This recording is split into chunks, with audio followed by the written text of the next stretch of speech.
Recently, there was a topic posted on Hacker News about a very low sales rate of Boeing commercial aircraft. Specifically, it was reported that in the month of June, Boeing only added 3 airplanes to its order book. Subsequently, there is a discussion of how big a problem that is for Boeing. Well, how big a problem is it?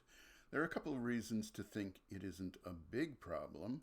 The demand for commercial aircraft is high and growing, but let's see if there are numbers that are more specific to the Boeing 737. That, too, looks optimistic on the surface. Boeing has orders for more than 6,000 737s. In the latest month, we have production figures. Only about 15 737s were built. At that rate, it would take more than 30 years to clear the backlog. But that number is deceptive, and the way it is deceptive gets back to why Boeing's incentives got misaligned. The reason that that backlog is deceptive rather than impressive is that nobody is going to wait 30 years to take delivery of a 737. Not even 20 years, maybe not even 10 years.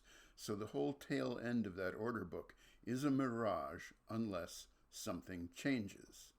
Boeing desperately, urgently, as a matter of life or death, needed to raise the production rate of 737s before the crashes and the door blowout. Boeing's goal had been to raise production of 737s to more than 50 per month. This was the strategy: patch up the old 737 for another product generation and crank them out for the next 6 to 10 years and wallow in money like Scrooge McDuck because demand for passenger planes is so high. This was the seductive vision of financialized decision-making. It isn't about making the best product. It is about exploiting market conditions in the cheapest way possible. I just recently finished a set of videos about product-led growth. A key tenet of product-led growth is that it should be about value creation rather than extraction. And you can see that this strategy at Boeing was a cynical and extractive approach to the market. Previously, I've commented about Boeing having misaligned incentives relative to quality. I hope this shines some light on where those incentives come from.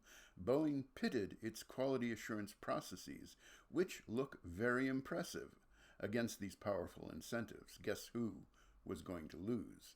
The FCC, which had let Boeing self-certify its quality processes and is short on inspectors, has only blunt instruments to use to get Boeing back on the right path. That's why Boeing is currently operating under a cap on production. That, at least, removes the pressure to produce more per month, regardless of quality issues that might arise. The question is whether the leadership at Boeing understands that the culture must change. They can't just point to their quality processes and say, look, according to these, our planes should be perfect, while at the same time incentivizing everyone up and down the org chart to subvert those quality procedures. This is an extremely challenging subject. If I had good answers to these conundrums, I'd have a Nobel Prize in management. Selling capital equipment worth hundreds of millions to billions per order into a global market where all kinds of international relations issues are in the mix is not a business for naive idealists. But neither should it be a business where cynical, self-serving managers trade lives for production rates and hide information from regulators.